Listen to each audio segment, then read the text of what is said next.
വേനൽക്കാലമാകുമ്പോൾ സ്ഥിരം ഷട്ടിലും ക്രിക്കറ്റൊക്കെ കളിക്കാൻ വന്നിരുന്ന പാടാണ് കേട്ടോ ഈ കാണുന്നത്. ആകെ വെള്ളക്കെട്ടായിട്ടുണ്ട്, പുല്ലും വെള്ളവും നല്ല രസമാണ് ഇതിൽക്കൂടെ നടക്കാൻ.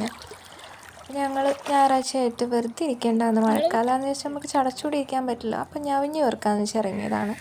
ഞാൻ ഈ സാധനം ഇതുവരെ കഴിച്ചിട്ടില്ല, പക്ഷേ ഏട്ടൻ ഇങ്ങനെ പറയാറുണ്ട് പണ്ട് ഇവരെല്ലാവരും പെറുക്കിയിട്ട് അത് വറുത്ത് കഴിച്ചായിരുന്നു. അപ്പോൾ ഇതിൻ്റെ ടേസ്റ്റ് എന്താണെന്ന് അറിയാൻ വേണ്ടിയിട്ട് ഇറങ്ങിയതാണ്. പക്ഷെ ഒരൊറ്റ ഒന്നും പോലും കിട്ടിയില്ല, അരിഞ്ഞിന് പോലൊന്നും കിട്ടിയില്ല എന്ന് പറയുന്നത് ഒന്നും കിട്ടിയില്ല. അപ്പോൾ ഞങ്ങൾ വഴിയിൽ കാണുന്ന വെള്ളക്കെട്ടിലൊക്കെ കാലിനിട്ടിട്ട് ഇങ്ങനെ നടക്കുകയാണ്. അടിപൊളി വിഷ്വൽസാണ് ഇവിടെ ഉള്ളത്. അപ്പോൾ പിന്നെ എവിടെ വന്നാലും ഫോട്ടോഷൂട്ട് മെയിൻ ആയതുകൊണ്ട് അത് മുടക്കിയില്ല, അത് മാത്രം നടന്നു. എന്നിട്ട് ഞങ്ങളങ്ങനെ കുറേ ദൂരം നടന്ന് പാടത്തിൻ്റെ അങ്ങേയറ്റം തൊട്ട് ഇങ്ങേറ്റെത്തി, വഴി തെറ്റി ഏതൊക്കെയോ റോട്ടിൽ കൂടെയൊക്കെ കയറിയിട്ടാണ് ലാസ്റ്റ് തിരിച്ച് വീട്ടിലെത്തിയത്. ഈ ഫ്രണ്ടിൽ പോകുന്ന മനുഷ്യനെല്ലാം അറിയാമെന്ന് പറഞ്ഞ് ഞങ്ങളെ കൊണ്ടുപോയതാണ്, പക്ഷേ വഴി തെറ്റിപ്പോയി.